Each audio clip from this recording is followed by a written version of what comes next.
the United States, they've come up with a new game plan to escape war crimes tribunals. So now essentially what they've decided is they're going to sanction investigators, people who work for the International Criminal Court, okay, which is at The Hague, where they try people for war crimes. And this was formed out of the Rome Statute, if you remember. The United States did not sign off on it. I think actually Bill Clinton put off signing it and giving it over to the Senate, I think, until his last day in office. And then Bush essentially refused to ratify it. And I'll get into what Bush did in a second. But what the Trump administration is doing now is they're saying, listen, if you work for the ICC, we're going to sanction you. You can't come to the U.S.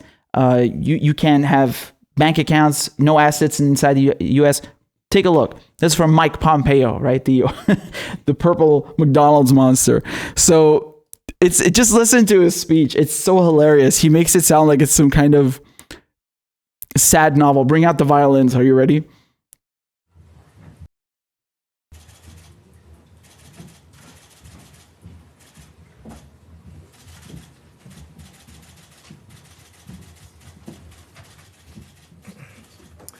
Good morning, everyone. Thank you for joining me today, 2 days in a row. And thanks to Secretary Esper, Attorney General Barr, and National Security Advisor O'Brien for being with me on this important occasion. As many of you know, I have an important affection for our servicemen and women. I'm a veteran myself. And here's a scenario that I think about a lot. Imagine an American soldier, sailor, airman, Marine, or an intelligence officer is on leave with his or her family, maybe on a beach in Europe. And over the course of 2 decades or more, this soldier honorably defended America in Anbar province and Kandahar, taking down terrorists. Then suddenly that vacation turns into a nightmare. The European country's national police takes that soldier into custody, detaining him or her on politically motivated charges. A prison sentence abroad is a distinct possibility. A spouse behind bars for defending freedom, a son or daughter robbed of their mom or dad, all on the initiative of some prosecutor in the Netherlands.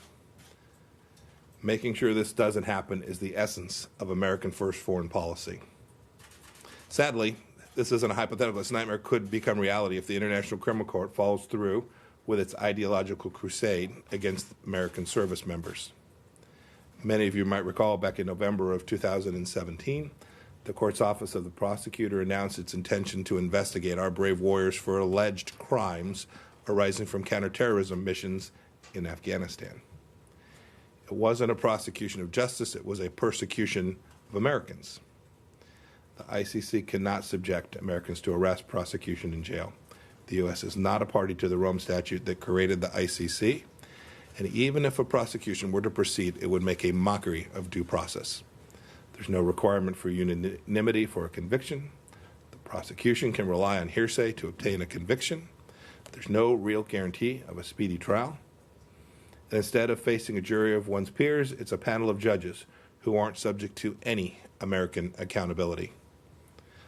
We have responded anyway, the way a responsible nation must, by condemning the investigation, by suspending cooperation with the court, and denying visas to those most directly responsible for going after our personnel. We welcomed growing criticism and calls to reform the court from countries like the UK, Germany, and Japan. Because for a time it looked like the IC might do the right thing and kill the investigation. But last spring, the pretrial chamber unanimously rejected the prosecutor's request. Okay, I can't take any more of Mike Pompeo. Listen, man. Did you hear how sad he made it sound? Oh, imagine if there's a U.S. service member with their family on a beach in Europe and they get arrested for war crimes. This is absolutely ridiculous. Okay? Once again, we come back to this idea of American exceptionalism, right?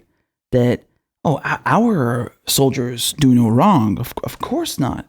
No, we're the victims. We're always the victims. And, if we commit war crimes, well, we had to. And if you hold us accountable, well, it's because you hate freedom. Yep, you hate freedom. You hate democracy, and you hate us because we're American. So what a crock of shit. Look at this. So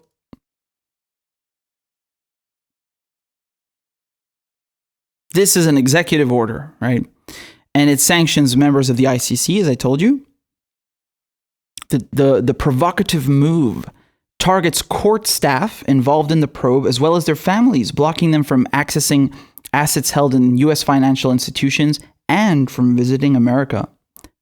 Top members of the Trump administration, including Mike Pompeo and Defense Secretary Mark Esper, made the announcement with surprisingly forceful language to make their point. Yeah, it's a 17-minute bullshit speech.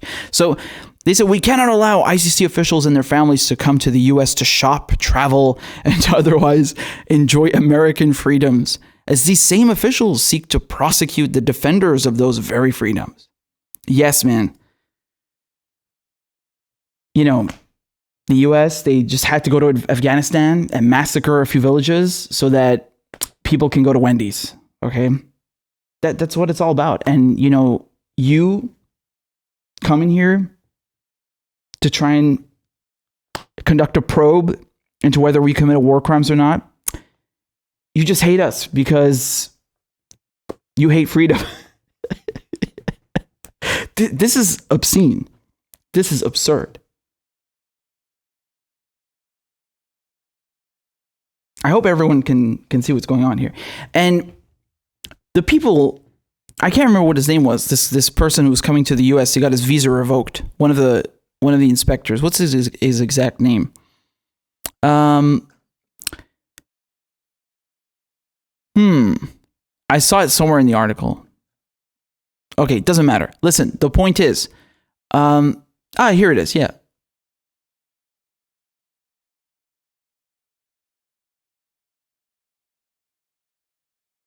So, prosecutor Fatou Bensouda, I hope I said his name correctly. Okay. ICC prosecutor Fatou Bensouda's U.S. visa was revoked last year over the Afghanistan war inquiry.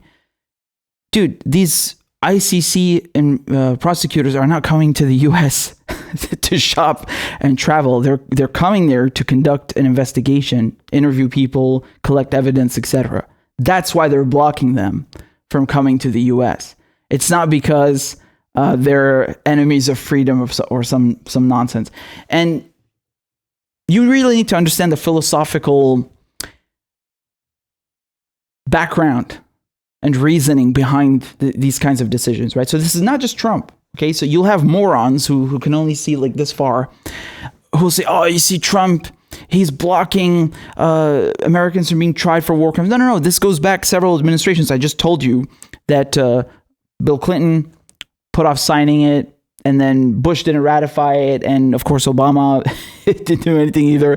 And I want you to understand how deep this goes. So in 2002, what George Bush did, he signed the Hague Act, right? So what is the Hague Act? Essentially, if the ICC ever holds a tribunal to prosecute an American for war crimes, the United States will invade the Netherlands. Yes, this is real. I'm not making this up. I think I've told you about this before. I'm sure I've told you about this before. It's not, this is real. It's not a joke. Let me pull this up. Look at this. Okay, so this title is already completely wrong. The U.S. military cannot legally break a citizen out of the Hague. Of course they can't. You can't just invade other countries and then say, oh, we're doing this legally. So here you go. The Hague Invasion Act, right? Is this a wiki link? No. Let me just take you to the wiki link. Okay. There you go. This is the one, right? So Bush signed this. And it authorizes the US president to use, quote, all means necessary and appropriate to bring about the release of any US or allied personnel being detained or imprisoned by, on behalf of, or at the request of the ICC. And it's nicknamed the Hague Invasion Act. Okay?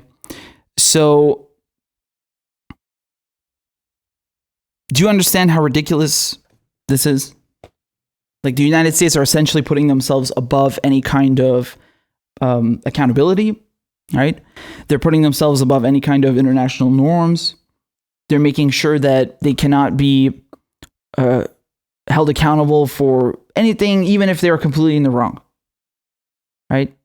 And it's very funny because everything that he just said, all the criticisms that Pompeo just made about the ICC, that, oh, well, you know, they have no jurisdiction, and this is a court that conducts trials with the absence of you know, a defendant's peers, and it's a bunch of judges that aren't accountable to anyone. Yeah, well, I mean, what do you call what the United States does when they extradite people over to the US? Let's just take Julian Assange as an example, right?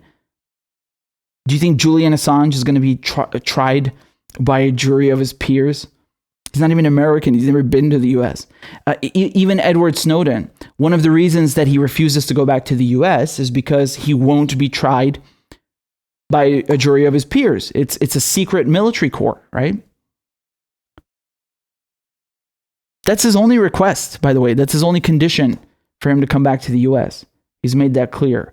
He just wants to have a fair trial. I won't give it to him.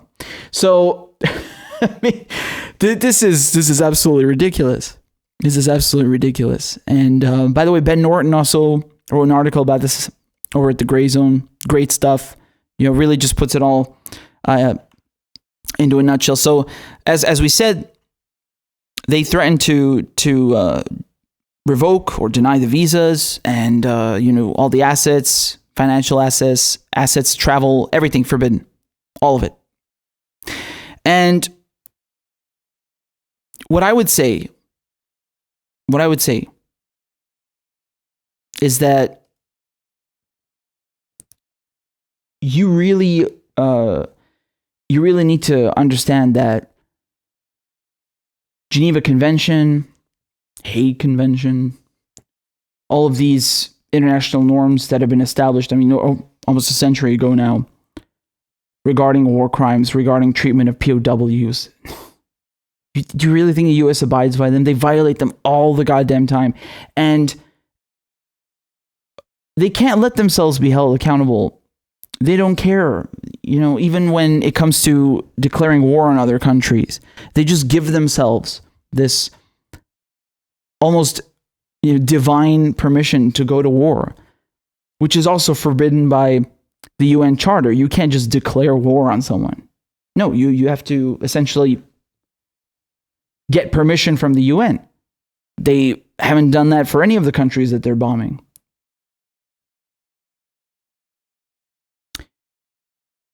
Because they can do no wrong, right? Remember, always the American exceptionalism. We're the best. Oh, yes. We can do no wrong. And yeah, so in this particular case, they're angry because it's concerning a probe in Afghanistan. And I mean, we got a lot more stuff to look at besides Afghanistan, don't we? I think if you really dug, you would find war crimes being committed in virtually every single country that they're, you know, that they have campaigns running in. Just the fact that they burnt the wheat in Syria, for example, is a war crime in itself, right? You can't burn a civilian population's food stock and supplies and call that, I don't care what you call it, it's a war crime by definition. And not to mention, if you want to go and look at all these civilian casualties, right? Especially under Obama, 90% of the casualties from these drone strikes were civilians, not armed combatants. And most of the time, they don't even investigate it. They don't care. And it's NGOs doing the work for them. And then they claim they don't have the money to do these investigations. Completely ridiculous. So you have war crimes being committed permanently, you know, continuously the entire time. And this didn't just start now. I mean, you want to go back to Laos, you want to go back to Cambodia, Vietnam, any Latin American country that they've been involved in organizing coups. Jesus Christ, it's like every single fucking day. And this is a brazen, just blatant, disregard and complete disdain, right? It's a display of contempt on behalf of the United States towards international norms.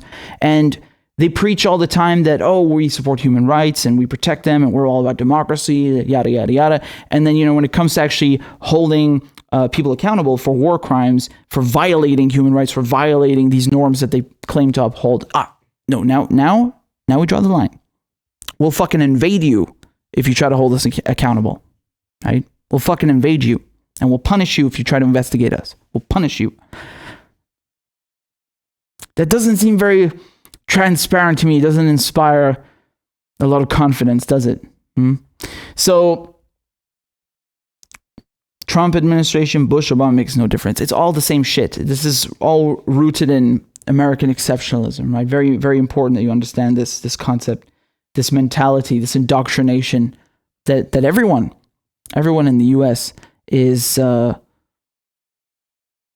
placed under, right? Even on the on the so-called left, you always have a sense of, we're American. Yes. I'd also like to. Yeah, so you can see here Ben brought up the Hague Invasion Act. I mean, this always makes me laugh. I always picture like Black Hawks hovering over the Hague and you have like Marines descending on ropes. Just absolutely ridiculous. Truly ridiculous.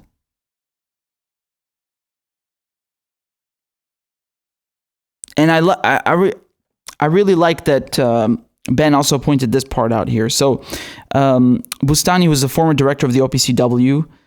You remember the OPCW, right? I discussed their little shenanigans in Duma with Aaron Matei, how they faked this whole report about a chemical weapons attack. So Bustani was the former director of the OPCW, said hardline neocon John Bolton, who is a former Undersecretary of State for George W. Bush and National Security Advisor for Trump, threatened him and his family when Bustani negotiated with the Iraqi government to allow in OPCW weapons inspectors. He told them, you have 24 hours to leave the organization, and if you don't comply with this decision by Washington, we have ways to retaliate against you, Bolton reportedly told Bustani, according to his recollection. We know where your kids live. You have 2 sons in New York. Wow. And, of course, these are the sanctions that we were talking about, the Caesar Act, and yeah. So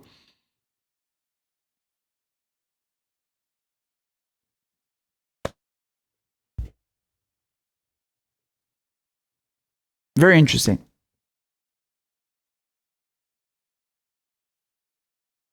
When it comes to bombing other countries, invading other countries, they always cite violations of human rights, and they say that, Saddam or Gaddafi or Assad, they're war criminals, etc., but they won't hold themselves up to the same standard, right? They're exempt. Americans can do no wrong, etc.